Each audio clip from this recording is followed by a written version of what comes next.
Génesis 2 de Corrado Malanga, los dioses del Valle del Indo. Introducción. En el artículo anterior, titulado Génesis 1, tomábamos en consideración la forma del panteón de los alienígenas. El bestiario descrito durante cientos de sesiones de hipnosis regresiva, llevadas a cabo con nuestros abducidos, era casi comparable a la descripción de los dioses tanto del panteón hebreo como del egipcio. La Cábala hebrea era la representación del universo descrito por nuestros abducidos, y no se escapaba a este panteón de lo que era en una cultura preisraelita, así como en la egipcia y la babilónica. Antes de continuar en esta explicación nuevamente, debemos concentrarnos una vez más en algunas cuestiones. La primera está relacionada con el falso monoteísmo israelita hebraico. Los hebreos no son, de hecho, un pueblo monoteísta, sino una monolatría, es decir, de todos los dioses que tienen, reconocen a uno superior a los demás y practican el culto al que es también el fundador, de acuerdo con sus tradiciones, de su pueblo, Israel, un verdadero ejemplo de iglesia-estado como el Vaticano o el Tíbet. Por ejemplo, una iglesia-estado significa que en el Estado, el jefe de gobierno es la divinidad fundadora. De alguna manera, incluso en el antiguo Egipto, era la representación de una iglesia-estado, donde la casta de los sacerdotes era en realidad a la que, de hecho, se le confió el poder, y donde el faraón era una manifestación de Dios en la tierra, un poco como el Papa o el actual Dalai Lama. Por ejemplo, en la época de Moisés, la figura en realidad relacionada con el faraón monoteísta Tutmosis III, se encuentra con Dios en el desierto, que se presenta en la siguiente forma: yo soy el Dios de Abraham. ¿Quieres que también sea tu Dios? Tutmosis, hijo de Tut, acepta, y desde ese momento, el dios JHWH será elegido entre todos los demás. Ya habíamos señalado que los hebreos lo habían tomado del panteón de los dioses egipcios, donde JHWH parece actuar, usurpar, en el papel de Dios como primera generación, al ser el no nacido, y, por lo tanto, Amón, mientras que la figura de Jesús es reconocida como Ra, el dios Sol, pero los egipcios lo habían, de hecho,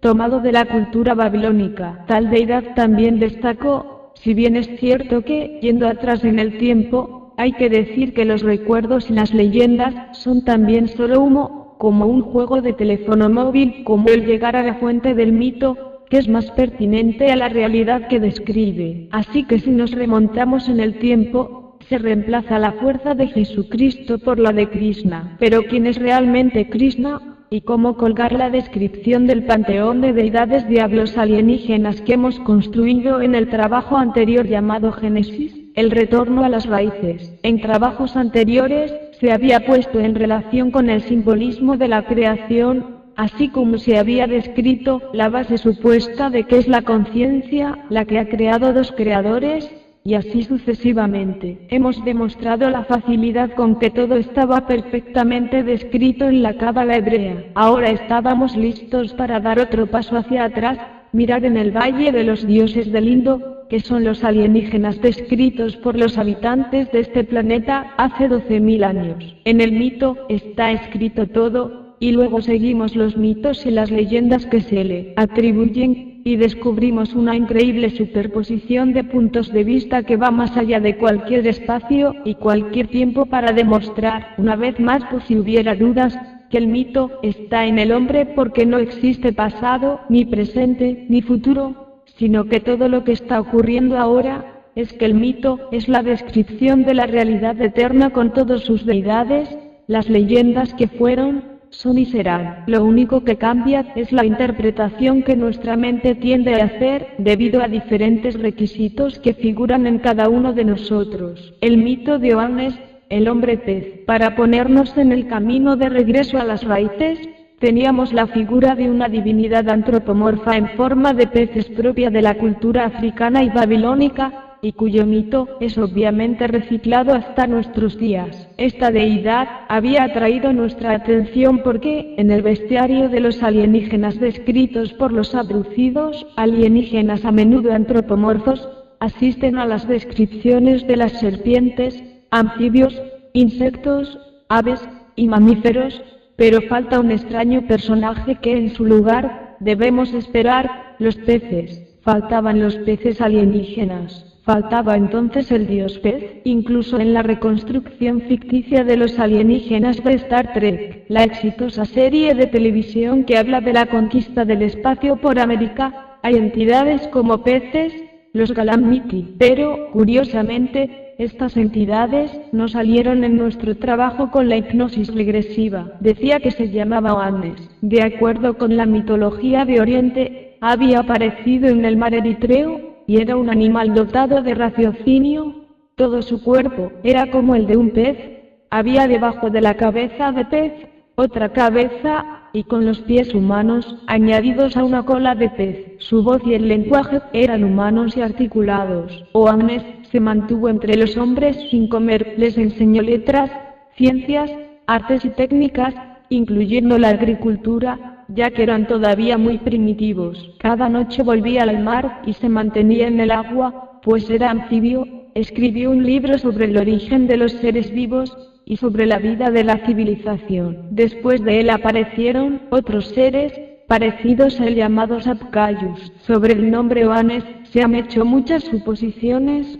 Es relacionado con el dios del mar Ea Can igual a Ea, el pez, o incluso Johannes, Juan el Bautista, o Jonas, quien lo que fue realmente el misterioso ser, una criatura fantástica y legendaria, a la que atribuir la evolución súbita de la sociedad humana, o, como se exige por muchos investigadores de ovnis, un visitante del espacio en una misión en la Tierra. Esta última idea es del erudito alemán Ulrich Lopatka, que dice que no es difícil ver en el cuerpo de los peces la memoria deformada de un traje espacial anfibio. Oannes, dice Lopatka, es un nombre que significa en la antigua Siria el extraño. El primero en hablar de Oannes es el patriarca bíblico Enoch.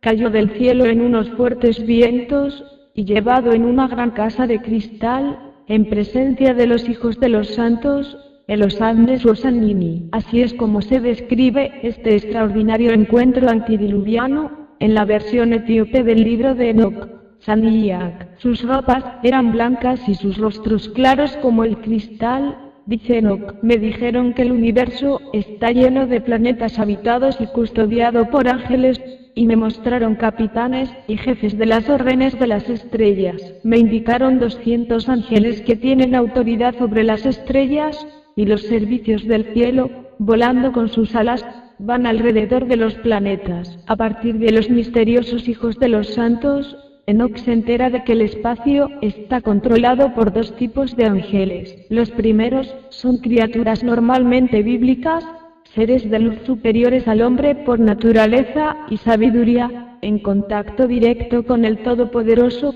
se llaman querubines, serafines y osamini, y se utilizan para proporcionar mensajes secuestrando a la gente en el cielo o, como se indica en una versión eslava del libro, penetrando en el dormitorio. Los segundos, llamados Degleanti o vigilantes, son una raza de Cana que en el libro de Enoch se definen como un templo santo, espíritus puros que viven en la vida eterna, contaminados con la sangre de las mujeres, los padres de una raza de gigantes, seres malvados, los llamados malos espíritus, aislados por el diluvio. Incluso en América, los mayas adoraban a un anfibio que se llamaba Oana, que significa uno que reside en el agua. Los filisteos adoraban a una criatura anfibia llamado Dagón, o Dacon, que se ha representado, junto con su compañera Targatis, con cola de pez y cuerpo humano. Dagón pertenece a la misma raíz lingüística de Dogon, el nombre de una tribu de Mali que adora a Nommo, un ser superior de cuerpo de pez,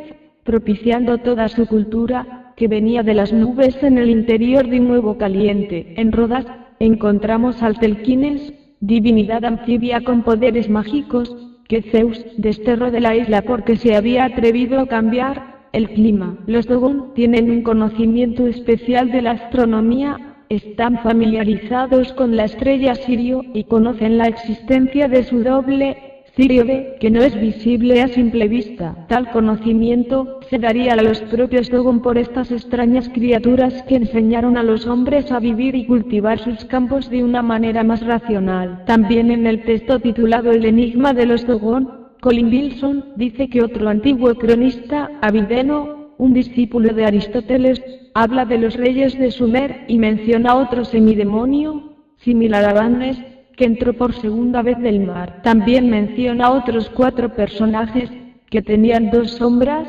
me refiero, presumiblemente, a los mitad hombre y mitad pez, que vinieron del mar. Por último, Apolodoro de Alten escribe que en la época del rey caldeo Amenón apareció Musarius Oannes, el Anedotus, emergiendo de las aguas del Golfo Pérsico, y luego un Anedotus salió del mar, y era mitad hombre y mitad pez, y durante el reinado del rey Eudoresco, apareció otro hombre pez llamado Dacon. Apolodoro define Oannes, el Anedotus, que según Wilson, quiere decir el repelente. Mistificaciones póstumas. En el mundo, con el paso del tiempo, se pierde la idea original del dios pez, pero, sin embargo, se han comunicado algunos aspectos simbólicos. Así la figura de Cristo se compara con el símbolo de los peces, pero no es suficiente para recordar el dios Oannes con Krishna, ya que solo tiene las relaciones indirectas, como veremos en un momento. Los cristianos en la época romana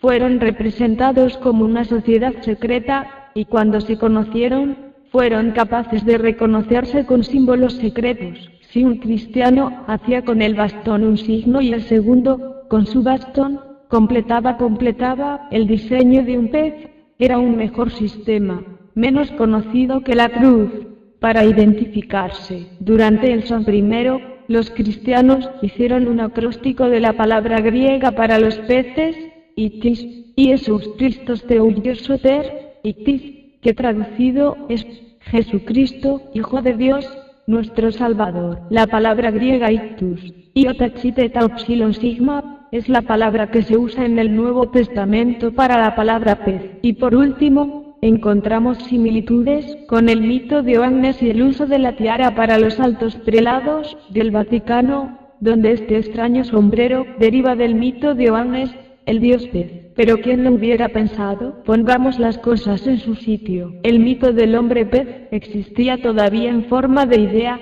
también en los libros y novelas de ciencia ficción y, por lo tanto, tenía que tener una explicación, incluso en el panteón de los dioses antiguos, más allá de Babilonia, que es la civilización del Valle del Indo. Bueno, el pez es también una iconografía sagrada de los avatares de Vishnu, donde la deidad se representa como emergiendo de la boca de un pez, y siendo un pez en sí mismo, la leyenda se interpreta como el salvador del mundo en un diluvio por venir. Empezamos con esta idea para tratar de colocar a Vishnu en nuestro mosaico y bestiario alienígena, y era fácil. René Guénon, en un artículo de 2003, traducción al español de Ana Polino, M. Simbolismo del pez, y en particular del pulpo, del delfín, especialmente en la tradición védica y griega, y sus relaciones simbólicas con el cristianismo, dice, y en primer lugar, acerca de los orígenes prehistóricos de este símbolo, estamos dispuestos a reconocer la fuente nórdica, tal vez incluso hiperbórea. Charbonneau señala su presencia en la Alemania del Norte y en Escandinavia, y creemos que, en estas regiones, es probable que estén más cerca del punto de partida, en comparación con Asia Central, donde fue llevado sin duda por el gran clasificación actual, directamente en la tradición primordial, que iba a dar lugar a las doctrinas de la India y Persia. Hay de hecho, en los Vedas y en el Avesta diversos textos que dicen muy explícitamente el origen de la tradición hiperbórea, e incluso muestran las principales etapas de su descenso hacia el sur. Parece que los recuerdos similares del lado oeste se han conservado en la tradición celta, que sin duda son difíciles de reconstruir solo con los datos fragmentarios que han perdurado. Hay que señalar, además, que algunos animales acuáticos en general juegan un papel, principalmente en el simbolismo de los pueblos del norte. Citaremos solo como ejemplo el pólipo, particularmente común entre escandinavos y celtas, también presentes en la antigua Grecia como uno de los principales motivos de la ornamentación micénica. Otras circunstancias confirman nuestras consideraciones, y que en la India hay manifestaciones en forma de peces, Matsyavatara, consideradas como la primera de todas las manifestaciones de Vishnu, que se encuentra en el comienzo mismo del ciclo actual y, por lo tanto, relación inmediata con el punto de partida de la tradición primordial. No debe ser olvidado que Vishnu es el principio divino considerado especialmente en su aspecto conservador del mundo. Este papel es similar al de Salvador, o más bien, este último como un caso especial de ello. En realidad, Vishnu aparece como un Salvador en algunas de sus manifestaciones, que corresponden a la crítica historia de nuestro mundo, por lo que puede interpretarse como presagio de Cristo, sin contar el último evento, el Kalkin Avatar, el que está en un caballo blanco, y que tendrá lugar en el final de este ciclo, que se describe en las Puranas en términos estrictamente idénticos a los encontrados en el Apocalipsis. No es este el lugar para habitar, en este lugar de extraordinaria similitud en su exactitud. Pero, volviendo a los peces, observamos que la idea de Salvador está de igual modo explícitamente ligada a su simbolismo cristiano, porque la última letra griega de Ichthys se interpreta como la primera letra de Sotero. En esto, sin duda, no hay nada sorprendente cuando se trata de Cristo, pero son, después de todo, el emblema que aluden directamente a otro de sus atributos, y no haber manifestado expresamente esta función de Salvador. Vishnu en forma de pez, al final del Manvantara que precede al nuestro, parece Satyavrata que, bajo el nombre Vaivasvata, será el manual legislador del ciclo actual. Se anuncia que el mundo será destruido por el agua, y le ordena construir el arca en que tendrá que encontrar un refugio de las semillas del mundo futuro. Luego, de nuevo bajo la misma apariencia, se conduce el arca sobre las aguas durante el cataclismo. Abre corchete, cierra corchete. Hay en el Matsyavatara otro aspecto que ha atraído especialmente la atención después del cataclismo, o más bien al comienzo de este Manvantara, que lleva a los hombres y Vedas, debe entenderse, según el sentido etimológico de la palabra, que son derivados de raíces, conocer, como la excelencia de la ciencia, o el conocimiento sagrado en su integridad, de acuerdo con el significado etimológico de esta palabra, que se deriva de la raíz de vid. Saber, por lo que es por excelencia, la ciencia. Aquí está una de la más aguda alusión a la revelación primitiva. Se dice que los Vedas existen perpetuamente, estando en sí mismos antes de todos los mundos, pero están de alguna manera oculta o bloqueada durante los cataclismos cósmicos que separan los diferentes ciclos, y en cada ciclo se deben manifestar de nuevo. La afirmación de la perpetuidad de los Vedas, por el contrario, directamente relacionados con la teoría cosmológica del sonido primordial, incluyendo sensibles como cualidad propia de la edad, Akasa, es el primero de los elementos, y en el fondo, esta misma teoría no es más que la de la creación por el verbo, el sonido primigenio, que es la palabra divina, por el cual, de acuerdo con el primer capítulo del Génesis hebreo, fueron creadas todas las cosas. Por esto, decimos que los sabios del primer periodo se han sentido el Veda, la revelación, siendo el trabajo del verbo, como la creación misma, es adecuadamente una audiencia, para quien los recibe. El término indica que la Shruti significa, literalmente, lo que se escucha. Durante el cataclismo que separa este Manvantara del precedente, los Vedas fueron hallados, doblado en el depósito, Sankha, que es uno de los principales atributos de Vishnu. Así que la consola se considera como algo que contiene el sonido primordial y eterno, Aksara, que el monosílabo, que es el nombre del verbo por excelencia, y al mismo tiempo, para sus tres elementos, Aum, la esencia del triple Veda. Por otra parte, estos tres elementos, mantras, dispuestos gráficamente de una manera específica, forman el patrón de la misma consola, y por una concordancia bastante singular, sucede que este esquema también representa el oído humano, el órgano de la audición, cuyos efectos deben ser adaptados a la percepción del sonido, deben tener una disposición en consonancia con la naturaleza del sonido mismo. Todo esto, obviamente, afecta a algunos de los más profundos misterios de la cosmología, pero es el estado del espíritu el que constituye la mentalidad moderna. ¿Se puede ahora comprender la realidad que pertenece a esta ciencia tradicional? La Trimurti. Nos vimos obligados a poner las manos en la religión, o más bien en la tradición religiosa védica, por dos razones principales. En primer lugar, era la más antigua a nuestra disposición, y porque, entonces, usted va a la fuente mayor que puede tomar, menos manipulada por la historia y los historiadores. Así encontramos que en la India existe una idea de que la creación del mundo está en manos de Trimurti, el equivalente de la Santísima Trinidad del cristianismo. En la religión hindú, la Trimurti, del sánscrito, que tiene tres formas, a menudo llamada la Trinidad hindú, se refiere a los tres principales aspectos de Dios, manifestado en las tres formas, de tres importas arquetipos de Brahma es el creador, Vishnu es el conservador, Shiva es el destructor. La propia Trimurti es a menudo concebida como una sola deidad, y se representó artísticamente con tres cabezas en un solo cuerpo, en sánscrito, Trishiras, tres cabezas. De acuerdo con la creencia en la Trimurti, esta figura divina es simplemente un aspecto diferente reconducido al único Dios, también llamado Ishvara, o Saguna Brahman, con aspecto similar a la Trinidad de la religión cristiana o a las tríadas de muchos dioses indoeuropeos, Odín, Frey y Thor, Júpiter, Neptuno y Plutón, etc. Así que, si nos fijamos en la cuestión de los tres aspectos de la Trimurti, aquí estamos frente a la posibilidad de caer en un error de interpretación. Es cierto que la Trimurti se compone de tres cosas, pero también es cierto que no tienen nada que ver con las tres figuras del catolicismo y que es el Padre, el Hijo y el Espíritu Santo, que en su lugar se relacionan con el alma, la mente y el espíritu, que se recoja en el cuerpo del tabernáculo de la Santísima Trinidad. La Trimurti tiene que ver con la triple manifestación de la creación en la que Brahman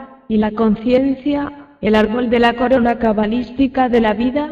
Vishnu es el primer creador, que es la sabiduría para la Kabbalah, y finalmente es Shiva, el segundo creador de la inteligencia. Pero Brahma es otra cosa. Si tratamos de comparar a Brahma, Vishnu y Shiva con las tres figuras derivadas de la descripción del alma en la hipnosis profunda, tenemos una confirmación increíble. Pero vayamos por orden. Brahma. En la religión hindú, Brahma es un aspecto de Dios y la primera persona de la Trimurti, también llamada la Trinidad hindú, compuesta por Brahma, Vishnu y Shiva, en el interior de lo que se conoce como el Creador. Brahma no debe ser confundido con Brahman, ya que este último representa la aparición inmutable, infinita, y la inmanencia de la realidad trascendente, el origen divino de todos los seres.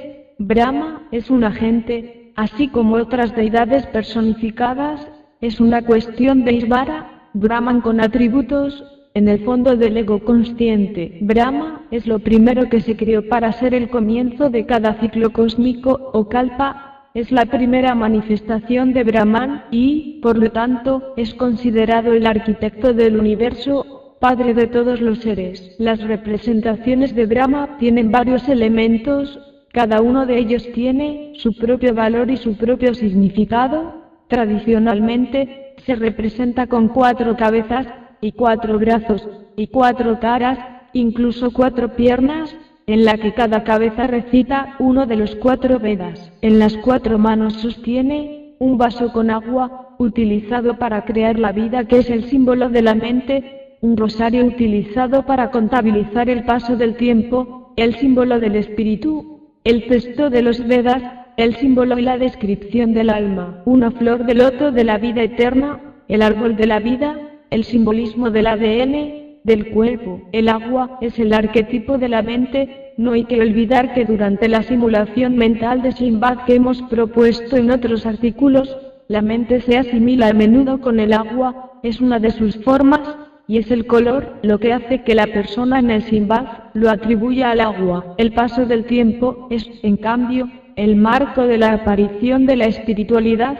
cuyo color en el Simbad es el fuego, mientras que el alma es la representación de todas las culturas de la temporalidad y de la emoción, que para Jung y para el hombre primitivo reside en el corazón. Brahma es el principio supremo del cosmos, se encuentra en el corazón, el centro vital del hombre. En particular, el ventrículo pequeño es el órgano que representa simbólicamente la unidad integral, incluyendo el cuerpo físico, el campo de la energía y el espíritu divino. En la antigüedad, se decía que el corazón era el asiento de la inteligencia, porque se lo trató como la morada de la inteligencia universal. La parte final de los Vedas, el recuento de los Upanishads, en el Brahmapura, sede de Brahma, hay un pequeño loto, la casa en la que hay una pequeña cavidad, ocupada por el éter. Debe buscar lo que reside en este lugar y reconocerla. Este principio está en el corazón, es más pequeño que un grano de arroz, más pequeño que un grano de cebada, más pequeño que un grano de mostaza, más pequeño que un grano de millo, más pequeño que un germen encerrado en un grano de mijo, y es este principio que en el corazón es aún más grande que la tierra, el más grande de la atmósfera, más grande que el cielo, más grande de todos estos mundos juntos. Hemos descrito este punto en nuestro trabajo previo con el término iluminador, un asiento de la conciencia, que es Brahma, la flor del loto original, de 3 pétalos, porque los egipcios, y porque los orientales y el pueblo nórdico, con la variante del símbolo Triskel, representa el árbol de la vida, donde la flor es el cuerpo que contiene 3 cosas, alma, mente, espíritu. Brahman contiene los 4 aspectos de Brahman y Brahma, que son el cuerpo, la mente y el alma o espíritu, o mejor, en las palabras de los alquimistas europeos, la tierra, el agua, el aire y el fuego. Así que Brahma es el conjunto de la manifestación del cuerpo, la mente, el alma y el espíritu, y es la primera cosa creada por Brahma. Brahman, después de crear los requisitos previos, para crear el resto, crea sus 2 primeras criaturas, lo que llamamos los 2 creadores, Vishnu y Shiva. Y aquí nos encontramos con la primera sorpresa, Vishnu. Este es el primer creador, lo que llamamos por ese nombre. Vishnu es considerado como una deidad omnipresente, con varios aspectos. Se conoce tanto como Purusa, Mahapurusa o Paramatma, la superalma, o tanto como esa sino totalidad en la que todas las almas se encuentran. Es también donde el Bhagavad, bajo el término Bhaga, significa la gloria divina. Vishnu se encarna, con el tiempo, en 10 de sus manifestaciones, que se enumeran a continuación. Los 10 avatares de Vishnu, o Dasavatara, son en orden cronológico: Matsya, el pez; Kurma, la tortuga; Varak, el jabalí; Narasimha, el hombre león; Nara hombre, Sima igual a león; Vamana, el enano; Parasurama, rama con un hacha, o aceptar el habitante de la selva; Rama, Sri Ramachandra, el príncipe del reino de Ayodhya; Krishna, que significa oscuro o negro; Buda o Balarama; Kalki, eternidad, o tiempo, o el destructor del mal, que la tradición hindú espera al final del Kali Yuga, la era contemporánea. Y aquí tenemos la primera sorpresa: Vishnu crea, y se encarna por primera vez en pez. Así lo hemos demostrado con el primer hombre, arriba, lo que en la cábala hebrea, y para Adam Kadmon, también es un pez, o Anes. Podríamos preguntarnos aquí por qué solo un pez, debido a que el símbolo del pez está relacionado con 2 aspectos importantes en nuestro pasado, uno muy real y otro como idea y simbólico. El primer aspecto está relacionado con la real evolución. El pez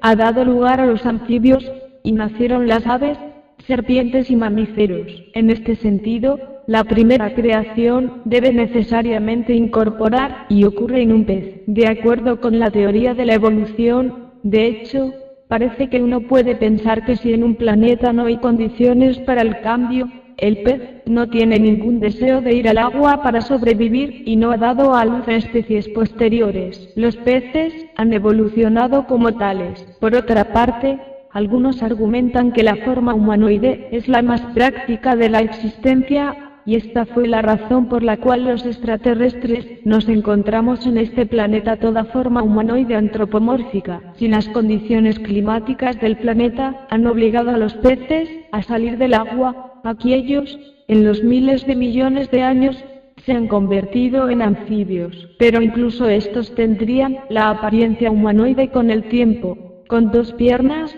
2 brazos, 2 agujeros en la nariz, 2 ojos, y aún así, con miles de variaciones posibles, como un recordatorio de su pasado de ADN. Así que el primer hombre, Adán Kadmon, o el primer evento y encarnación de Vishnu, no puede ser otro que un hombre pez. Hay una segunda razón, como forma ideal en el tiempo, por la que el hombre es un pez primigenio, o tiene algo que ver con el agua. En la leyenda del diluvio universal, de hecho, el primer hombre salva a la humanidad del desastre, por lo que es un ser que actúa en el mundo del agua, que la habita y la manipula. El agua, que es su contexto específico, se refiere al elemento primigenio del cual procede el origen de la vida, y el estado informal fluido de la materia primitiva caótica primordial. Los peces también salvan de la inundación al primer hombre, Manu, que se transporta en un arca. Conexiones con la Piscis Sophia. En el artículo anterior, Génesis 1, descubrimos cómo Adán Kadmon o HP produce una serie de cataclismos,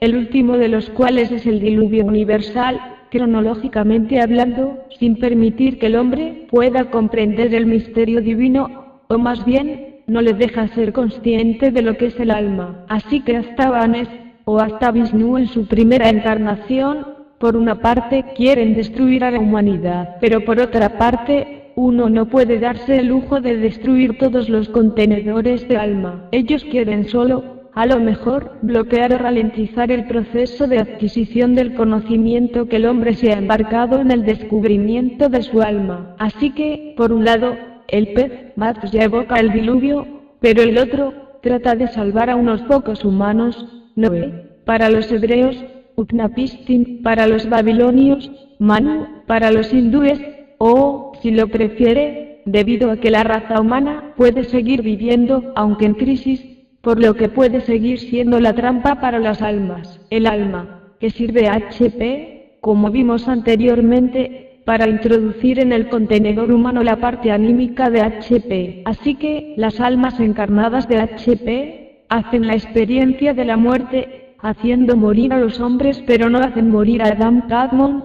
que vivirá para siempre, robando la experiencia del hombre muerto en este planeta. Así, en el Piscis Sophia, o libro del Salvador, que es un evangelio apócrifo de origen gnóstico, escrito en copto probablemente en la segunda mitad del siglo III, tenemos una revelación de secretos de Jesús resucitado a sus discípulos, incluyendo a María Magdalena, la Virgen y Marta, en una asamblea, durante los 11 años después de su resurrección. Perdido durante siglos, se ha estudiado desde 1772, gracias al código de Askeb. Se han encontrado diferencias con el código de Nag Hammadi de 1945, pero lo que nos interesa ahora es que este texto es la cosmogonía del universo, donde las figuras femeninas tienen un peso enorme, y quizá por esta razón, estos tratados son excluidos tanto de la consideración de nuestra Iglesia Católica como del mundo hebreo y del Islam, los 3 mundos absolutamente machistas. En este trabajo hay un gran espacio para los personajes femeninos, pero está claro que tales figuras no reencarnan la figura de Eva del paraíso terrestre, o sus subsidiarias, o emanaciones. Habla claramente del alma. Eva no es la primera mujer en el paraíso terrestre, y Adán no es el primer hombre, pero en este texto representan el principio femenino del alma y el masculino del espíritu. Citamos que este texto también tiene un tratado sobre los ángeles de reciente publicación de Giorgio Agamben y Emanuele Coccia, Neripoza Editorial.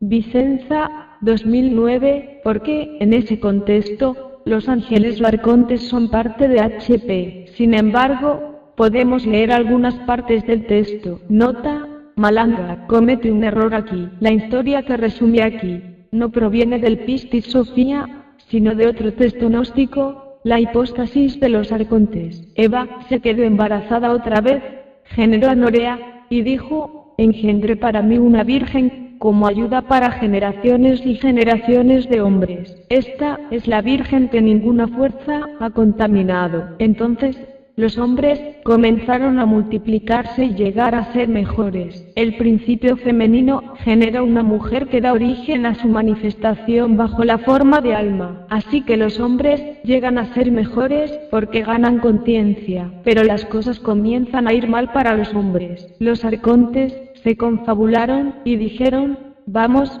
con nuestras manos, haremos venir un diluvio, y destruiremos toda la carne del hombre y la bestia. Pero cuando el arconte de las fuerzas reconoció su plan, dijo a Noé, haz un arca de madera que no se pudra, y escóndete en ella tú y tus hijos, con las bestias y las aves del cielo, y ponla en un grande y pequeño lugar, en la parte superior en la cima del monte Sir. Ahora Norea, el alma, se acercó a él, con ganas de entrar en el arca, y él desde fuera no lo permitió. Ella estalló en el arca, y la incendió. Se rehizo el arca de nuevo. Noé se salvó de los arcontes, HP, ya que los contenedores de almas tienen que ser salvados, pero debe seguir siendo estúpido, y el alma, por el momento, no se puede conseguir en el arca. El alma, cuyo arquetipo es el viento, sopla sobre el arca, y se prende fuego, como en los casos de ignición espontánea,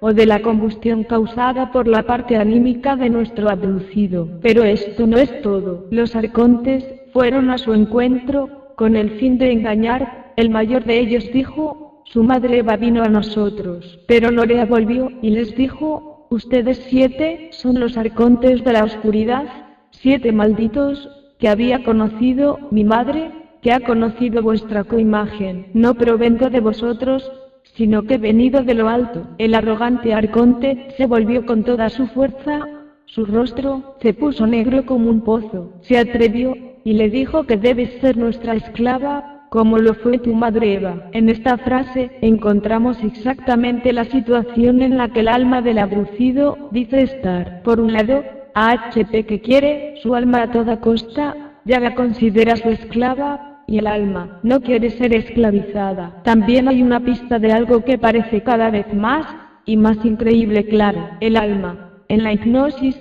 y también en la simulación mental, dice que HP es un contenedor dentro del cual en realidad no es el alma el que en realidad está, sino el cuerpo del hombre, pero hay una especie de imagen especular que sirve de algún modo para vivir como reflejo de HP, en este periodo en el cual su alma está dentro del contenedor humano. Es increíble cómo se puede interpretar el simbolismo de estas historias a partir de la experiencia hipnótica, registrando los coloquios que el alma tiene con nosotros. La historia continúa con el descenso de Lilith, el símbolo de la sabiduría, que ayuda a Noé a liberarse de los arcontes. En otro paso de la generación de Eva que puede generar Norea, Sofía, el principio de la conciencia, habla con el Creador, o más bien el arconte, o el HP, o Adam Kadmon, dice lo siguiente, yo soy Dios, no hay otro más que yo, y diciendo esto, pecó contra todos los inmortales,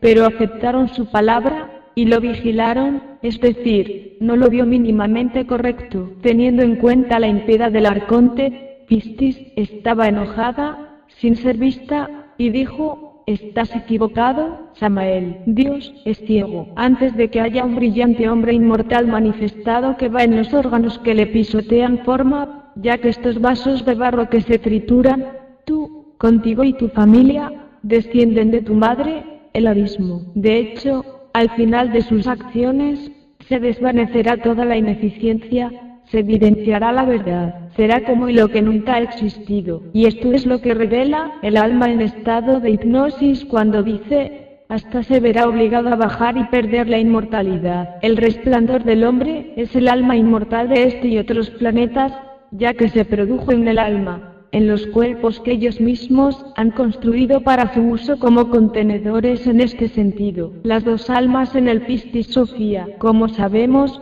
existen dos fuentes del alma, la primera, que viene del Creador, y otra, que deriva del segundo Creador, que crea las cosas sin cuerpo, y utiliza el cuerpo creado por el primer Creador. Bueno, en una atenta lectura del Pistis Sophia, la hipóstasis de los arcontes. Este problema está bien descrito en este texto gnóstico. Pistis, el conocimiento, la gnosis, de que emana Eva, la parte de anímica del universo, que es hija de dos hijas. Una es Norea, Orea, y la otra es Zoe. Cuando Norea tiene que ser instruida por el ángel Eleleth sobre la verdadera naturaleza de los gobernantes, le dicen que son malos, pero dice que no hay una segunda hija de Eva, Zoe, que, como Norea, cazará al arconte, y lo denunciará, o mejor, denuncia el pecado de soberbia. Luego, Norea, y la parte anímica del primer creador, Zoe, representa la parte anímica del segundo creador,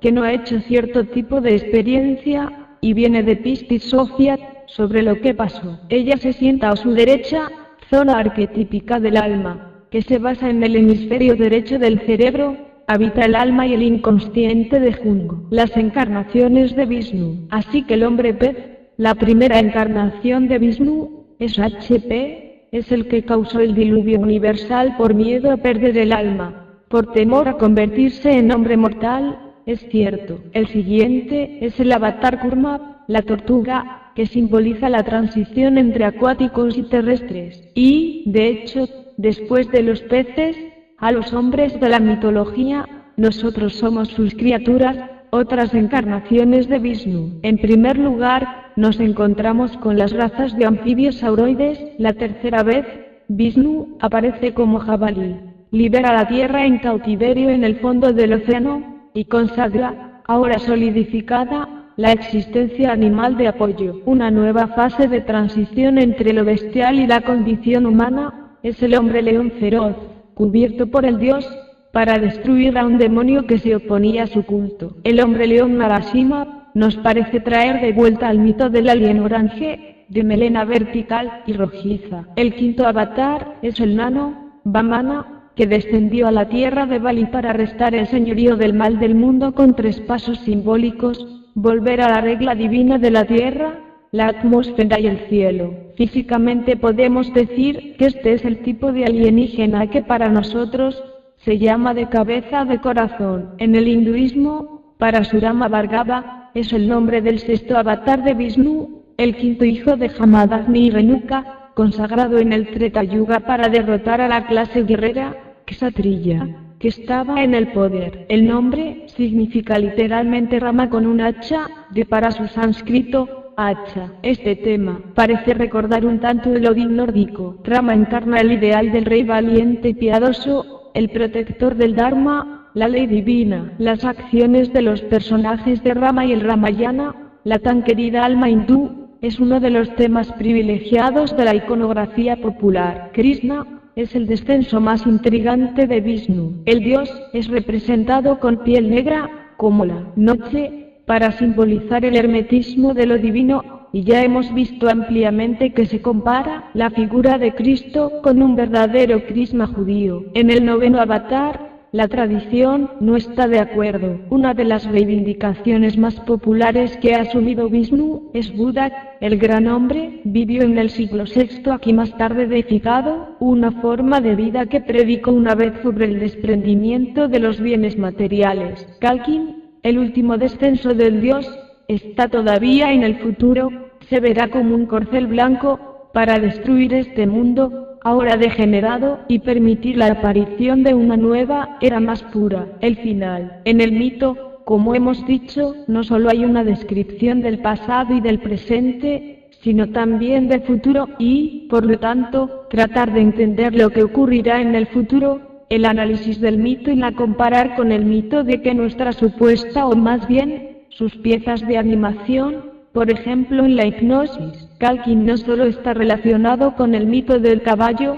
sino que también nos recuerda en el mundo judío, el Apocalipsis. Los 4 jinetes del Apocalipsis traen muchas desgracias que ocurren en el fin de la humanidad. Los caballos son de color blanco, rojo, negro y verde. La sensación inmediata es que el caballero, en su dualidad, es nuestro espíritu, y el caballo es el cuerpo físico. Cada uno de nosotros, en la vida, es a la vez caballo / jinete, y el jinete gobierna su caballo, por lo que cada ser humano debe preocuparse por sus cuerpos, conocer el estado del caballo, si sus ansiedades, debilidades, vienen de él, o el jinete requiere una gran cantidad de discernimiento. En nuestra peregrinación terrenal, se acentúa tan a menudo el contraste de la dualidad del jinete, el lado izquierdo masculino fuerte del cerebro, el lado derecho femenino dulce del cerebro, que se pierde de vista el verdadero objetivo del viaje iniciado, gozar del don de la vida. Así lo dice la orden monástica de carácter religioso, en nuestra opinión, de hilo masónica, A.M.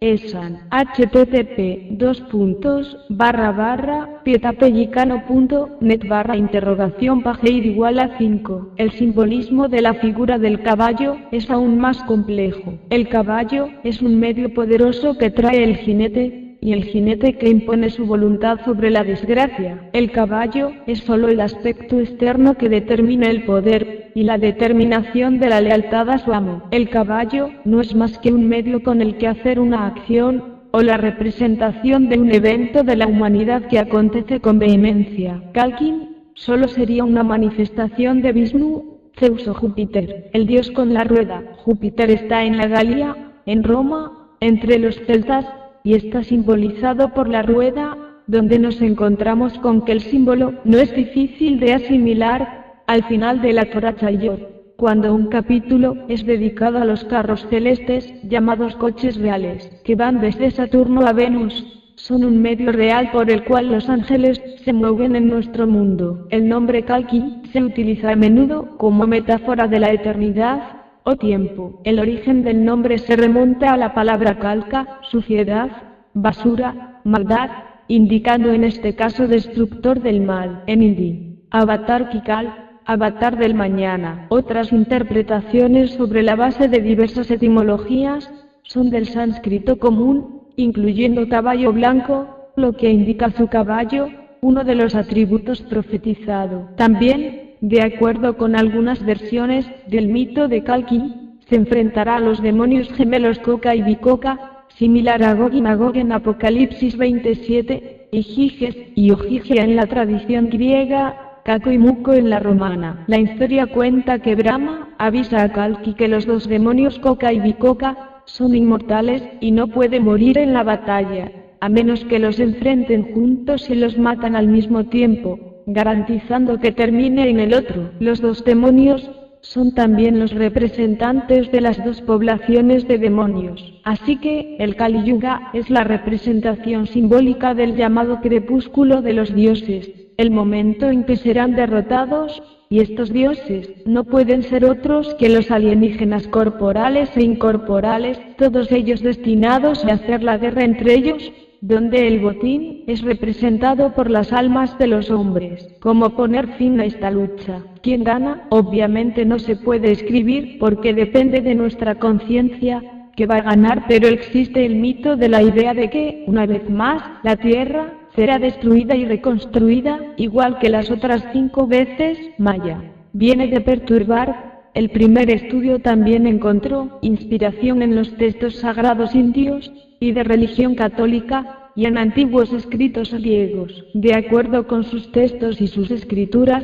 el hombre habría sido creado 5 veces, y fue destruido 4 veces por cataclismos planetarios. También de acuerdo con el tratado esotérico de Blavatsky, las habitaciones de Xi'an, el hombre fue creado en 5 ocasiones. Una vez más, parece que la hipnosis sobre el alma de nuestro partido presentó una tienda de campaña para confirmar este hallazgo. Shiva, el destructor. Ahora debemos centrar nuestra atención en el segundo creador, Shiva. Shiva, también conocido como Shiva, Devanagari, es un aspecto de Dios para la religión hindú, y la tercera persona de la Trimurti, en el que se le conoce más como destructor que como creador. Shiva es también el aspecto supremo de Dios en el Shaivismo, una de las 2 principales religiones monoteístas devocionales contemporáneas. La otra es el Abhisma, el monoteísmo Vishnu. Prácticamente, los adoradores de Shiva adoran al diablo en la religión católica, donde el destructor es un significado completamente diferente. Recuerde que el diablo es la contraparte del creador. Bueno,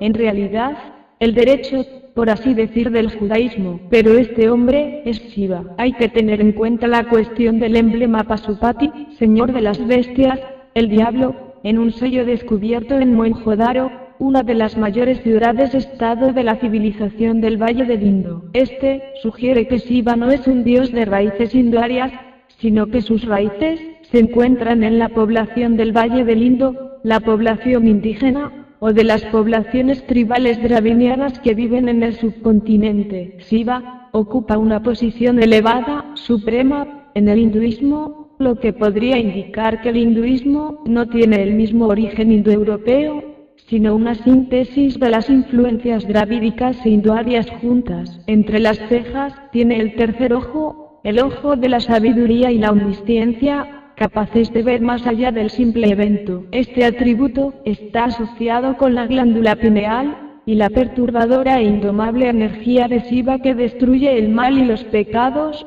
En la puerta principal, una luna creciente, que representa a la luna del quinto día, Panchami, una joya que apareció mezclando el océano de leche de la Vía Láctea. Se encuentra cerca del tercer ojo y representa el poder de Soma, la ofrenda del sacrificio, para indicar que no posee el poder de la procreación, es el de la destrucción. La luna es también un símbolo del tiempo, aumentando así el control de Shiva. Tradicionalmente, a diferencia de Vishnu, Shiva no tiene avatares. Esto es debido al hecho de que, si bien Vishnu desciende al mundo a través de su avatar, Shiva está en el mundo, que se manifiesta en toda la vida. Sin embargo, varios personajes se consideran sus manifestaciones y encarnaciones, pero pronto queda claro que Shiva es la segunda presentación del Creador, el que perdió el alma y el cuerpo, por lo que no y, por lo tanto, todavía no puede encarnar, sino que solo se sitúa en los cuerpos de los demás. Shiva tiene un ojo, o algo por el estilo,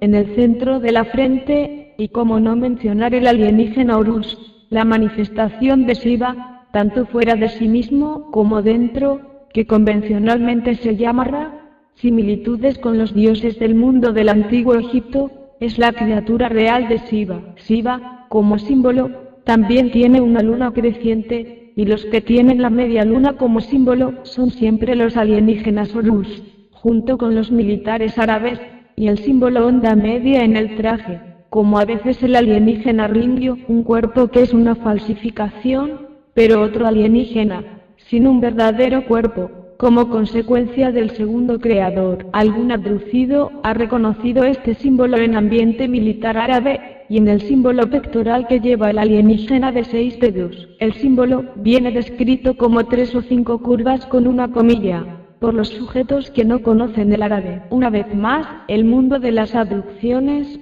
atrajo a un impresionante recuerdo de los antiguos dioses árabes, la mitología aria. Shiva es el señor que destruye la separación del alma, un Jivatma, es decir, para Evereirua, y el alma suprema para Natmanestama, para los judíos. Esto demuestra que el nombre de destruir, de ninguna manera, debe interpretarse como negativa para los hindúes, ya que la acción destructiva se desarrolla en realidad contra las fuerzas del mal. Al contrario, para nosotros, es otro demonio que solo piensa en su propio asunto, a costa nuestra. Shiva, que es el creador en segundo lugar, que no tiene cuerpo, y que no esté incorporado, pero se manifiesta a través de las expresiones de los demás, los del primer creador, representa el diablo para los católicos, y para los hindúes, es solo una de 2 opciones, en un mundo donde, incluso los dioses, son duales.